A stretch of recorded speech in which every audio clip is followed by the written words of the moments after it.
আসসালামু আলাইকুম প্রিয় দর্শক, আপনারা নিশ্চয়ই খেয়াল করেছেন বিভিন্ন সোশ্যাল মিডিয়ায় অথবা বিভিন্ন সরকারি অফিস আদালতে, এমনকি ব্যাংকে, আপনি যদি কোনো ব্যাংকে যান সেখানেও দেখছেন নিশ্চয়ই যে আগামী নির্বাচনের দিন যে গণভোট অনুষ্ঠিত হবে, সেই গণভোটে হাতে যাতে আপনি ভোট দেন, মানে ভোট দেওয়ার জন্য এক ধরনের প্রচারণা চলছে।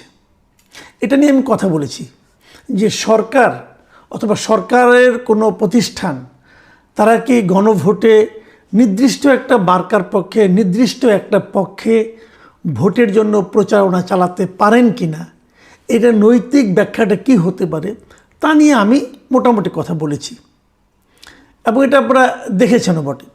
কিন্তু প্রশ্ন হচ্ছে, আবারও আমি ওই প্রসঙ্গটা আসছি যে জুলাই সনদের জন্য যে এই যে রেফারেন্ডামটা হচ্ছে, গণভোটটা হচ্ছে, এটা হচ্ছে জুলাই সনদের উপর।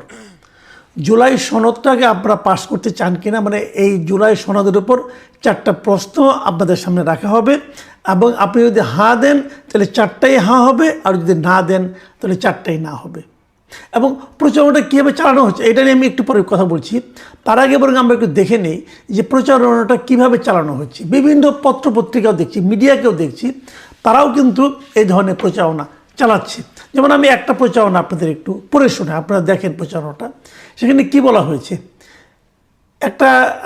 কয়েকটা পয়েন্ট দেওয়া হয়েছে এবং সেই পয়েন্টগুলো বলা হয়েছে যে না দিলে এগুলো কার্যকর হবে না, হা দিলে এগুলো কার্যকর হবে।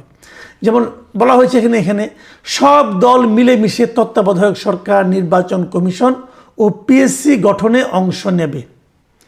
সংবিধান ইচ্ছামতো পরিবর্তন করা যাবে না। গুরুত্বপূর্ণ পরিবর্তনের ক্ষেত্রে গণভোট বাধ্যতামূলক হবে। বিরোধী দল থেকে ডেপুটি স্পিকার ও গুরুত্বপূর্ণ কয়েক কমিটি সভাপতি নির্বাচিত হবেন। প্রধানমন্ত্রী সর্বোচ্চ 10 বছর দায়িত্বে থাকবেন। সংসদে নারীর প্রতিনিধিত্ব বাড়বে। পার্লামেন্টে উচ্চ কক্ষ গঠিত হবে। রাষ্ট্রপতি দণ্ডপ্রাপ্তকে ইচ্ছামতো ক্ষমা দিতে পারবেন না। রাষ্ট্রপতি ও প্রধানমন্ত্রীর ক্ষমতার ভারসাম্য থাকবে। তারপরে লেখা আছে, না ভোট দিলে এগুলো কার্যকর হবে না। দেশে চলমান 1972-এর সংবিধান অব্যাহত থাকবে। তবে প্রধান উপদেষ্টা সবাইকে ভোট দিতে অনুরোধ করেছে। এই হলো বিজ্ঞাপনের ভাষা। এই বিজ্ঞাপন কিন্তু বিভিন্ন জায়গায় দেখা যাচ্ছে এখন। দুটো জিনিস, একটা হলো না দিলে এগুলো কার্যকর হবে না। আমার এখানে একটা মারাত্মক আপত্তি আছে, না দিলে এগুলো কার্যকর হবে না আপনাকে কে বললো? কারণ আপনি দেখবেন এর পাশাপাশি ধরা যাক যদি বিএনপি ক্ষমতায় আসে, বিএনপির একটা 31 দফা রাষ্ট্র সংস্কার কর্মসূচি আছে, এগুলোর মধ্যে অনেকগুলো সেখানেও আছে। যদি বিএনপি আসে ক্ষমতায়, বিএনপি তো সেগুলো যদি কার্যকর ধর না হলো, কিন্তু বিএনপি ওই কর্মসূচিগুলি কার্যকর করলো, তো করলেই তো এর অনেকগুলি ওখানে কার্যকর হবে, ওখানে থাকবে। তাহলে না দিলে এগুলি কার্যকর হবে না এবং দেশে 72-এর সংবিধান থাকবে, এটাই আপনি বলেন কীভাবে? কারণ আগামী সংসদ সদস্যরা যদি সংবিধানের পরিবর্তন আনে তাহলে তো ওই সংবিধান আর থাকলো না। কাজে না দিলে এটা ভয় দেখাচ্ছেন কেন? আমার কথাটা হলো কি, ভয় দেখাচ্ছেন কেন? আর প্রধান উপদেষ্টা সবাইকে হাত দিতে অনুরোধ করেছেন, এটা কিন্তু একটা মারাত্মক, যারা এই বিজ্ঞাপনটা করেছে তাদেরকে আমি বলছি, এটা কিন্তু একটা মারাত্মক আত্মঘাতী আপনার প্রচারণা চালাচ্ছেন। কারণ প্রধান উপদেষ্টা যদি কোনো কিছুতে দেওয়ার জন্য সবাইকে অনুরোধ করে, আমার তো মনে হয় এটা বুমেরাং হয়ে যাবে। প্রধান উপদেষ্টা বলে যে সবাই মিলে হাত দেন, তাহলে প্রধান উপদেষ্টার উপর যারা ক্ষিপ্ত আছেন, বিরক্ত আছেন, তারা যে উল্টা যে না দিবেন, মানে আত্মঘাতী সিদ্ধান্ত কেন নিচ্ছেন আপনারা, আমি বুঝতে পারছি না। যাই হোক, এই যখন এটা ছাপা, এর যখন প্রচার হচ্ছে, তখন বিপরীত দিকে আমি সোশ্যাল মিডিয়ায় আরেকটা বিজ্ঞাপন দেখলাম, আরেকটা প্রচারণা দেখছি। সেখানে হলো যে গণভোটে না ভোট দিন, এরাও আবার প্রচারণা করছে যে আপনি না দেন এবং না ভোট দিলে কী হবে সেটা বলে দিচ্ছে। যে যদি আপনি দেখেন কী বলছে, যদি আপনি সংবিধানে বিসমিল্লাহ শব্দটি রাখতে চান, সংবিধানের শুরুতে পরম করুণাময় আল্লাহর প্রতি বিশ্বাস লেখাটি চান, দেশের গণতান্ত্রিক ব্যবস্থা চান, পূর্বের মতো আইন শৃঙ্খলা পরিস্থিতি চান, অর্থনীতি ও বাণিজ্য স্থিতিশীলতা চান, মব মুক্ত ও সুবিচারের বাংলাদেশ চান, বাংলাদেশকে সার্বভৌম দেখতে চান, তাহলে আপনারা সবাই না ভোট দিন।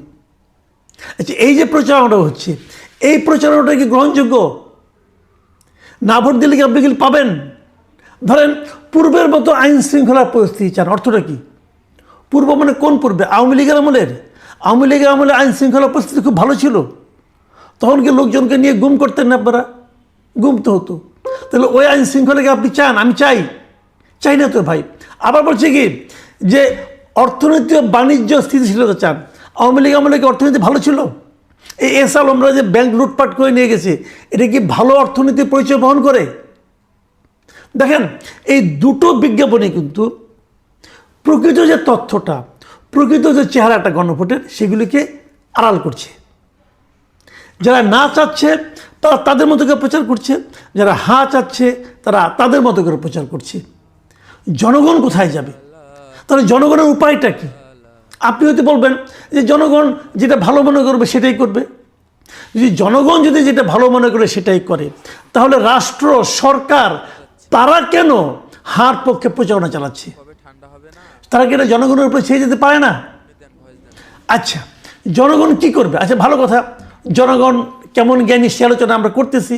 আগে দেখি আমি আপনি কতটুকু জ্ঞানী, এটা একটু দেখে নিই। দেখেন, জুলাই সনদের প্রশ্নটা কি থাকবে আমি আপনাদের জাস্ট একটু পড়ে শোনাই। 4টা প্রশ্ন আছে কিন্তু।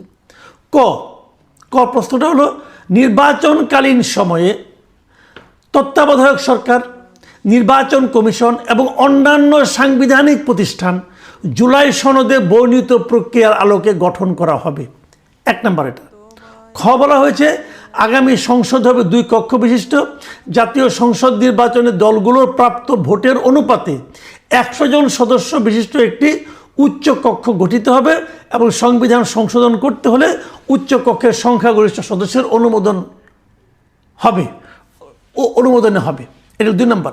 আর 3 নম্বর হলো, সংসদে নারীর প্রতিনিধি বৃদ্ধি, বিরোধী দল থেকে ডেপুটি স্পিকার ও সংসদীয় কমিটির সভাপতি নির্বাচন, প্রধানমন্ত্রীর মেয়াদ সীমিতকরণ, রাষ্ট্রপতির ক্ষমতা বৃদ্ধি, বিচার বিভাগের স্বাধীনতা সহ বিভিন্ন বিষয়ে যে 30টি প্রস্তাবে জুলাই জাতীয় সনদে রাজনৈতিক দলগুলোর ঐক্যমত্য হয়েছে, সেগুলো বাস্তবায়নে আগামী নির্বাচনে বিজয়ী দলগুলো বাধ্য থাকবে। এবং ঘ হচ্ছে, জুলাই সনদে বর্ণিত অন্যান্য সংস্কার রাজনৈতিক দলগুলোর প্রতিশ্রুতির অনুসারে বাস্তবায়ন করা হবে। দেখেন, এই যে 4টা, এই 4টার মধ্যে আপনি যে পড়লাম, আপনি কি বুঝলেন ভাই বলেন? আপনি কতটুকু কি বুঝেছেন আমি জানি না। আমি এটা নিয়ে মোটামুটি স্টাডি করেছি এবং স্টাডি করার ফলগুলো আমি বলি। গ যেটা আছে, প্রতিনিধি বৃদ্ধি, বিরোধী দল থেকে ডেপুটি স্পিকার, এই যে বলা হয়েছে, এখানে এরকম 30টা প্রস্তাবে সবগুলি দল একমত হয়েছে। যেগুলোতে সবগুলি দল একমত হয়েছে সেটা তো হয়ে গেল। তো সেটা আপনি বলতে পারতেন যে এইগুলি সবাইকে মানত। প্রথম যে 2টা বললাম সেগুলোতে সবাই একমত হয় নাই। যেমন ধরেন, 2 কক্ষ বিশিষ্ট সংসদ এবং উচ্চ কক্ষে পিআর পদ্ধতিতে নির্বাচন, এটা তো বিএনপি একমত হয় না এখানে। তাহলে ওটা আপনি দিলেন কেন? তাহলে যদি জনগণ বলে যে হ্যাঁ, তাহলে বিএনপিকে এটা মানতে হবে। তো বিএনপি একমত হয় নাই। আবার ধরেন, নির্বাচনকালীন সরকারের তত্ত্বাবধায়ক সরকার সবাই একমত হয়েছে, নির্বাচন কমিশন নিয়েও সবাই একমত হয়েছে, কিন্তু অন্যান্য সাংবিধানিক প্রতিষ্ঠান এইটার যে গঠনের যে প্রক্রিয়া, এই প্রক্রিয়া সবাই একমত হয় নাই। বিএনপি সহ 7টা দল এটাতে একমত হয় নাই। কেন হয় নাই সেটা একটু বলি, একটু বললে আপনি বুঝবেন যে কেন একমত হয় নাই। আপনি বিএনপি জায়গায় থাকলে আপনিও একমত হইতেন না। আমি আপনাকে এক্সাম্পল দিয়ে বলি। যেমন ধরা যায় সাংবিধানিক পদগুলি কি, যেমন সরকারি কর্ম কমিশন মানে পিএসসি, যেমন ধরা যায় আপনার দুদক, এটা হলো পিএসসি, এটা হলো একটা সাংবিধানিক পদ। ন্যায়পাল, এটাও একটা সাংবিধানিক পদ, এবং মহা হিসাব নিরীক্ষক, এটাও সাংবিধানিক পদ। তো এই পদগুলি যে নিয়োগ করা হবে, গঠন করা হবে, সেখানে যে প্রক্রিয়াগুলি বলা হয়েছে সেখানে বিএনপি একমত হয় নাই। বিএনপি সহ 7টা দল আপত্তি করছে। আচ্ছা, কেন আপত্তি করছে এই একটু আপনাকে বুঝিয়ে বলি। একটা জিনিস খালি বুঝিয়ে বলি, এই যে সরকারি কর্ম কমিশন আছে মানে পিএসসি, যেটা এখানে 7 জনের একটা কমিটি হবে। সেই কমিটির লোকগুলি কীভাবে নিয়োগ করবে, মানে আপনার এই যে পিএসসি যে গঠন করা হবে, পিএসসি গঠনের জন্য 7 জনের একটা কমিটি থাকবে। সেই কমিটিতে কারা কারা থাকবে? সরকারি দল থেকে থাকবে মাত্র 2 জন লোক, একজন হলো স্পিকার এবং হলো হুইপ, তাদের চিফ হুইপ। আর বিরোধী দল থেকে থাকবে ডেপুটি স্পিকার, বিরোধী দলের হুইপ এবং দ্বিতীয় বৃহত্তম দলের একজন প্রতিনিধি এবং তার সঙ্গে থাকবে যে শিক্ষা অথবা স্বাস্থ্য বিষয়ক যে সংসদীয় কমিটি আছে, স্থায়ী কমিটি, তার সভাপতি যেটা হবে বিরোধী দলের, এবং জনপ্রশাসন স্থায়ী কমিটির সভাপতি উনিও থাকবেন বিরোধী দলের। তার মানে 7 জনের কমিটির 5 জন বিরোধী দলের, 2 জন সরকারি দলের, এই 7 জন মিলা পিএসসি গঠন করবে। যারা সরকারে যাবে তারা এটা মানবে? আপনি সিম্পল একটা কথা বলেন, একটা দৌড় প্রতিযোগিতা হচ্ছে, সেই দৌড় প্রতিযোগিতায় যে বলা হলো যে ফার্স্ট হবে তাকে দেওয়া হবে রৌপ্য মেডেল, আর যে সেকেন্ড হবে তাকে দেওয়া হবে স্বর্ণপদক। তো ওই দলে কেউ ফার্স্ট হতে চাইবে? যাদেরকে জনগণ ভোট দিয়ে সরকার বানাতে পাঠালো তারা এই কমিটিগুলি নির্ধারণ করবে না, এই কমিটিতে কারা থাকবে না থাকবে এগুলো নির্ধারণ করবে বিরোধী দলরা। তাহলে কি সরকারি দল এটা মানবে? এটা হয় না। তাহলে আমাকে আপনি বলেন, যেগুলোতে বিএনপি সহ 7টা দল নোট অফ ডিসেন্ট দিয়েছে সেগুলোর উপর যদি আপনি গণভোট করেন, তাহলে বিএনপি সহ তাদের নোট অফ ডিসেন্টের মূল্য কী রইল? এবং সেখানেও তো আপনি আপনার মতো বলেছেন যে 2 এবং 5, বিএনপি হয়তো 3 অথবা 4 হলে মানত।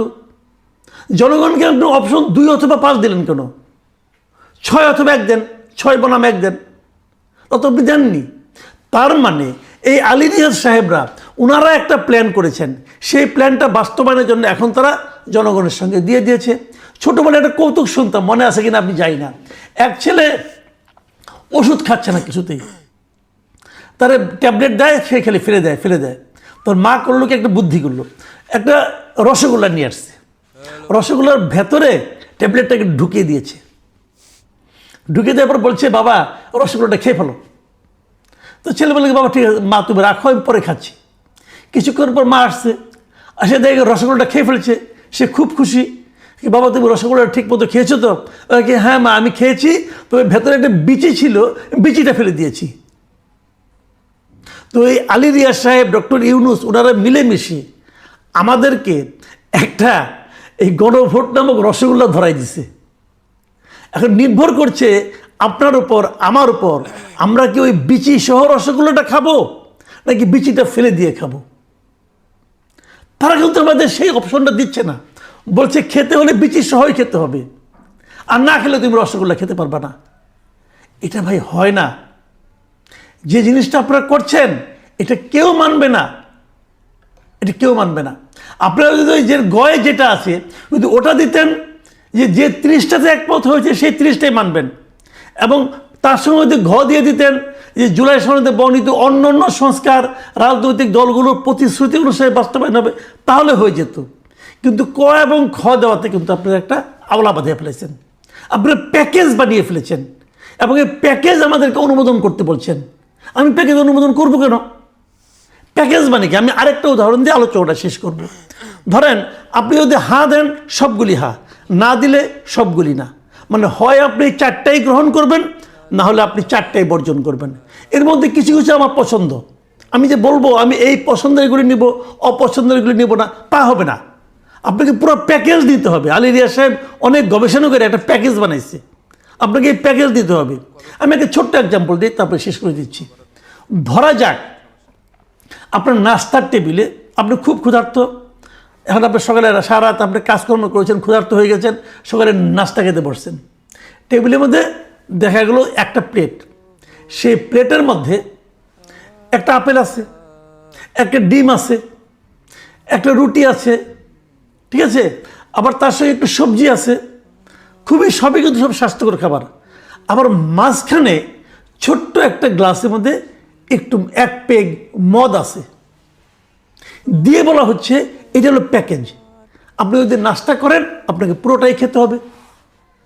এখন আপনি বলবেন না ভাই আমি তো মদ খাবো না, মদ তো আমার জন্য হারাম, আমি মদ খাবো না, আমি বাকিগুলি খাবো।